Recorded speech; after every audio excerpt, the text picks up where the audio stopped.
은총이 우리 가운데 함께하길 바랍니다. 이 시간에 오늘 집을 나서기 전 같이 찬양하시겠습니다.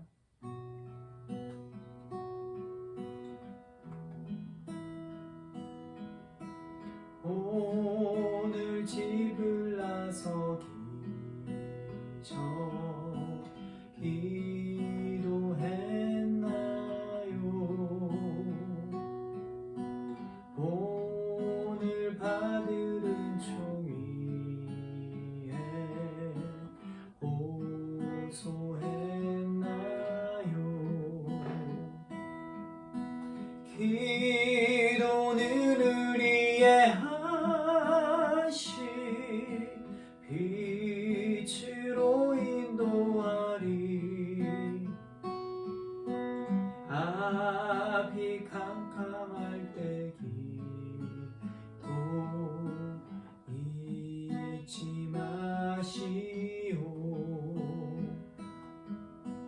마음에 분노 가득할 때 기도했나요?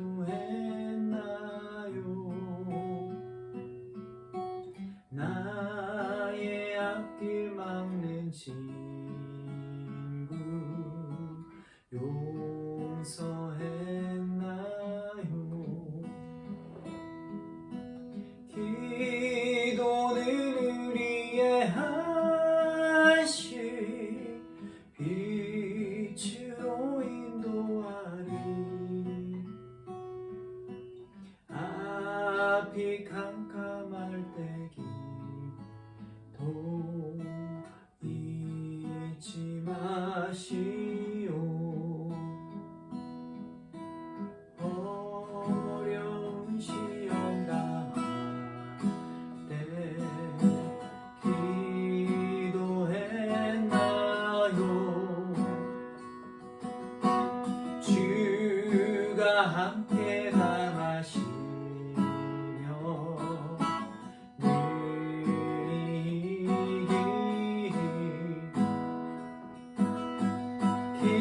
기도는 우리의 하시 빛으로 인도하리. 앞이 캄캄할 때 기도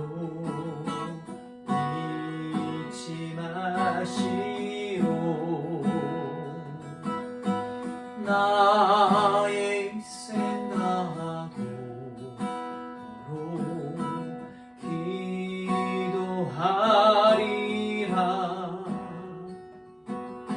주께 맡긴 나의 세계 영원하리라.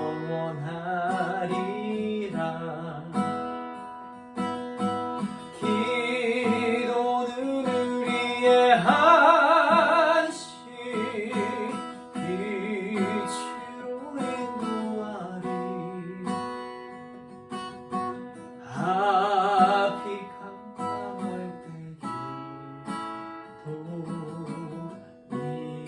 잊지 마시오.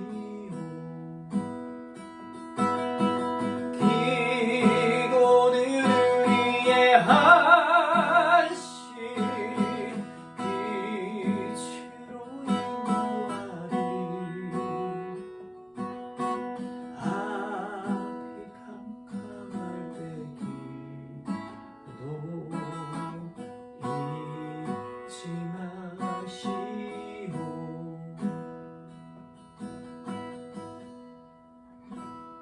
아멘.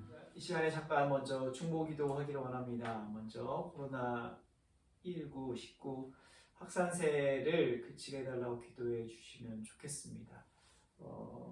얼마 전에 또 2,000명이 넘었죠. 그리고 지금 동남아에선 정말 코로나19로 인해서 많은 사람들이 신음하고 고통 가운데 있습니다. 기도해 주시기 바랍니다.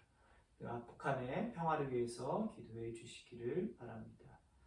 또 마지막으로는 우리 미얀마의 민주화를 위해서 지속적으로 기도해 주시면 좋겠습니다. 우리 잠깐 이 시간에 눈 감고 침묵으로 기도하겠습니다.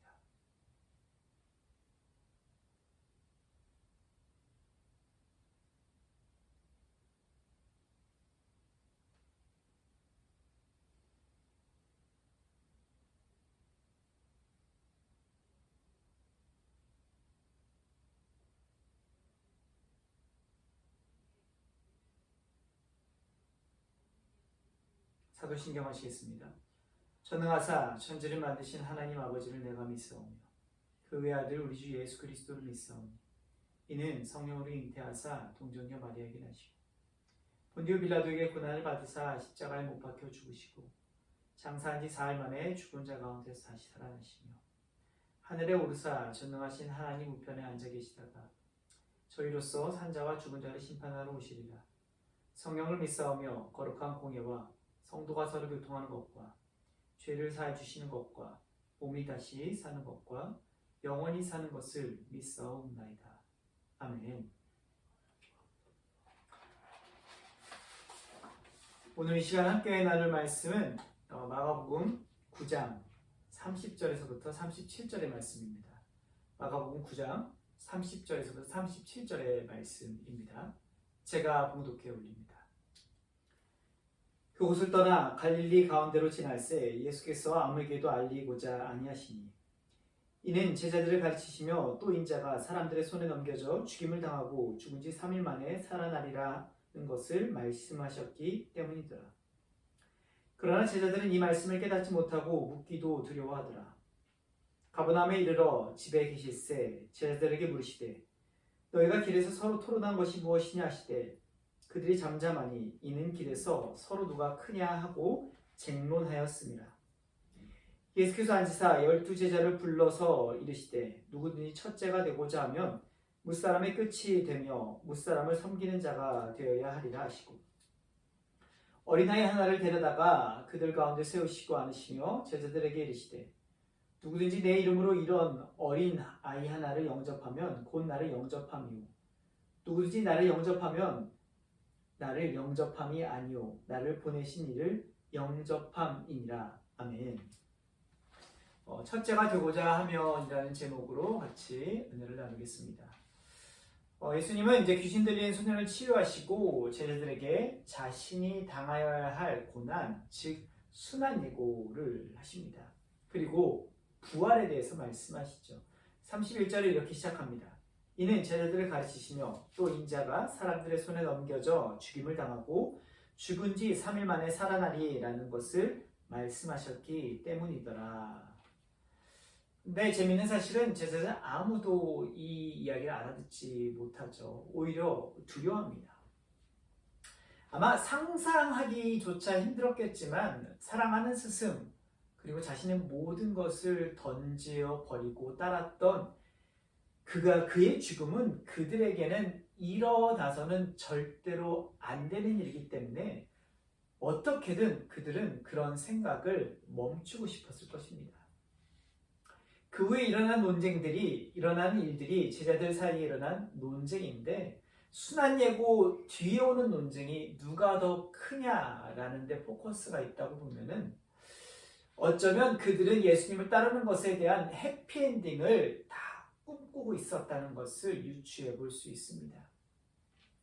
마치 지금 나라가 어지러워 수많은 사람들이 대선 후보로 등판하는 가운데 있는데 여론의 주목을 받는 사람의 그 선거 캠프에 들어가 함께 일하는 사람들이 있음을 우리가 보고 있습니다.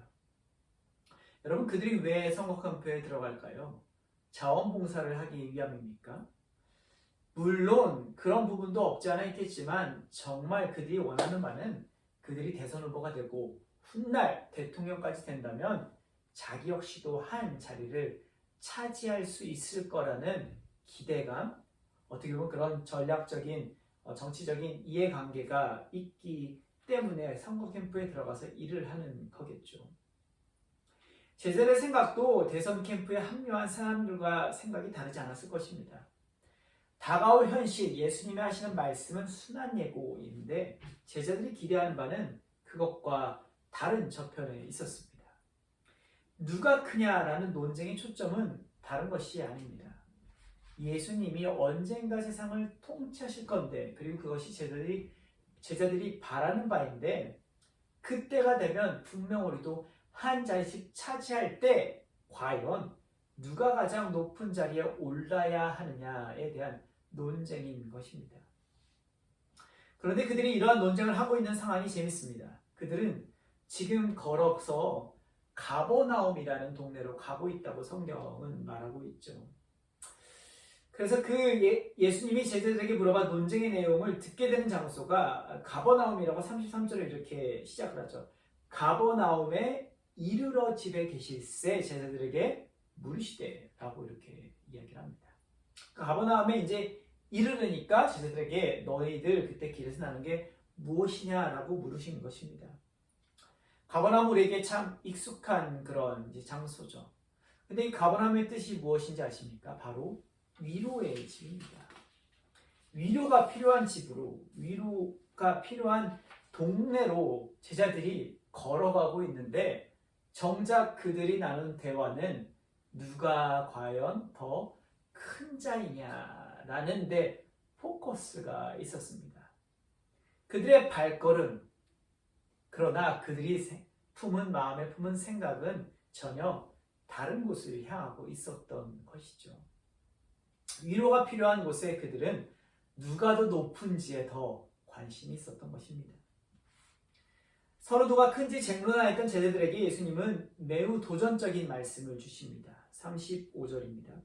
예수께서 앉으사 12제자를 불러서 이르시되 누구든 첫째가 되고자 하면 무사람의 끝이 되며 무사람을 섬기는 자가 되어야 하리라 하시고, 예수님은 제자들에게 첫째가 되고자 하는 사람은 끝이 되어야 하고 그 사람은 무사람을 섬기는 자가 되어야 한다고 말씀하십니다. 기존의 가치를 전복시키는 말씀이죠. 지금 우리가 알고 있는 내용 역시도 마찬가지일 겁니다. 우리가 가지고 있는 가치관을 반대로 뒤집어 보고 있는 그런 예수님의 말씀입니다. 세상의 가치가 아닌 정반대의 가치를 가르치고 있습니다. 그것이 바로 하나님 나라의 가치죠. 하나님 나라의 가치는 첫째가 되는 것에 있지 않습니다. 꼴찌가 되는 것에 있습니다. 그 나라의 가치는 섬김을 받는 데 있지 않습니다. 그 나라의 가치는 섬기는 데 있습니다. 그것이 하나님 나라의 새로운 질서입니다. 예수님은 그 하나님 나라로 우리를 초청하고 계십니다. 이때도 지금도 동일하게 하나님 나라로 우리를 초청하시는 분이 바로 예수님입니다. 예수님은 도전적 말씀으로 그치지 않고 꼴찌가 되는 구체적인 예를 우리에게 말씀해 주십니다. 36절이죠. 어린아이 하나를 데려다가 그들 가운데 세우시고 앉으시며 제자들에게 이르시되, 이 말은 단순히 어린이를 사랑하는 예수님을 보여주는 그런 모습은 아닙니다. 우리 성화 같은 데 보면 사실 요즘 나온 성화긴 하지만 어린아이를 안고 있는 예수님의 모습이 많이 있죠. 근데 이것은 단순히 예수님의 어린아이를 사랑한다라는 것만 보여주는 것이 아니라 하나님 나라의 새로운 질서, 완전한 가치전도적인 모습을 예수님이 상징적으로 어린아이를 안음으로 보여주고 계신 것입니다. 당시 어린이는 가치서열의 축에 또 들 수 없는 무의미한 존재였습니다. 있으나 마나한 존재가 바로 이 어린이였죠. 그래서 우리가 잘 아는 오병이어 그런 사건을 보면 여자 어린아이는 개수하지 않습니다. 로마 시대의 작가들의 글을 보면 어린이는 글의 주제로 전혀 등장되지 않습니다. 그리고 후손이 없는 로마 시민이 양자를 선택할 때 어린이를 택하지 않고 항상 택하는 기준은 성인 남성이었습니다. 어린이는 사회 속에 있으나 만화한 완전한 비존재, 없는 존재나 다름없는 사람들이었죠. 그렇게 어린아이는 반드시 여인, 보호자와 함께 있어야 했었습니다.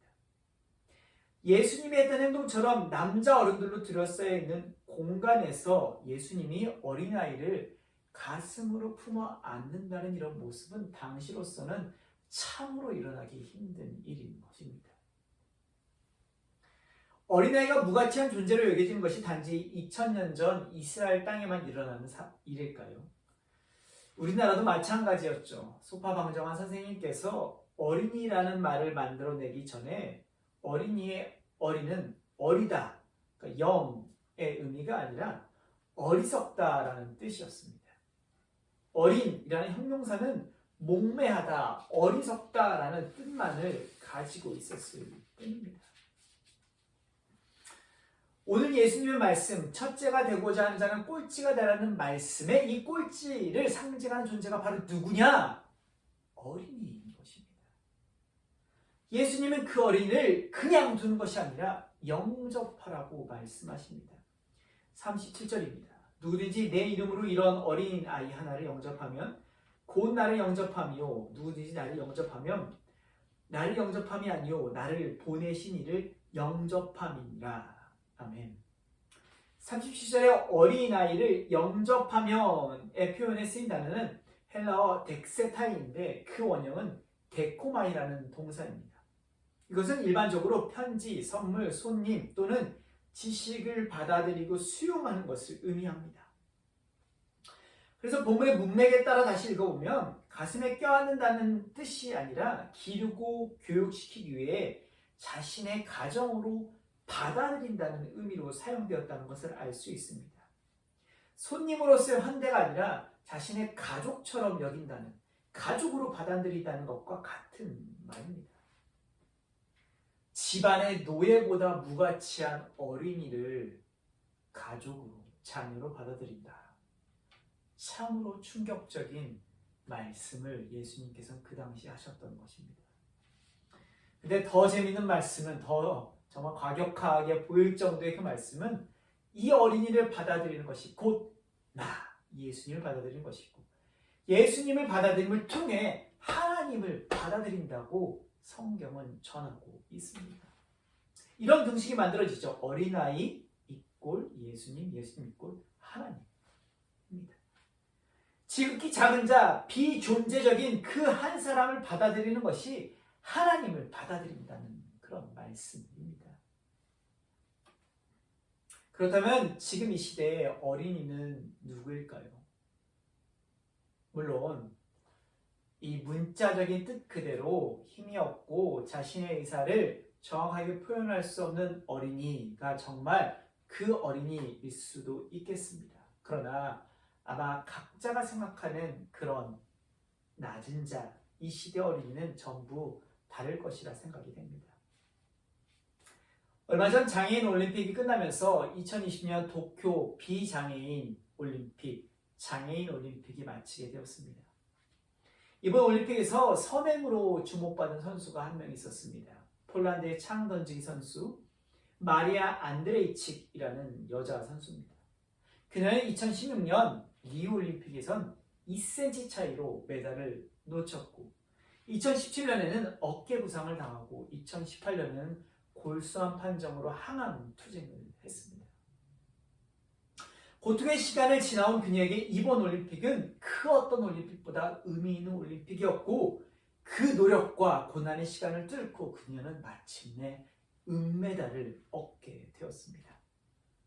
그런데 그 은메달을 그녀는 불현듯 경매에 내어놓습니다. 은메달 가격은 약 1억 5천만 원에 낙찰되었고 사람들이 왜 경매에 내었는지 궁금해했을 때 알고 보니 그녀가 선천성 심장질환을 앓고 있는 아기를 돕기 위한 기금으로 자신의 메달을 내어놨던 것입니다. 그녀는 메달을 경매에 내어놓으면서 이렇게 말했습니다. 메달이 옷장에서 먼지에 덮이는 것보다 한 생명을 구하는 것이 더 가치가 있습니다. 그녀는 올림픽 은메달이라는 세계 정상에 섰습니다. 그러나 그녀는 첫째가는 그 자리에서 꼴찌에 있을 그 누군가를 생각했습니다. 그 사람은 선천성 심장질환을 앓고 있는 아이였습니다. 그리고 경매에 내놓은 메달은 자부카라는 기업이 편의점 기업이 낙찰받았지만 금액은 지불하고 메달이 다시 이 마리아에게 이 자부카 기업은 돌려주게 됩니다. 섬기는 자로서의 마리아의 태도가 더 빛이 났던 순간입니다.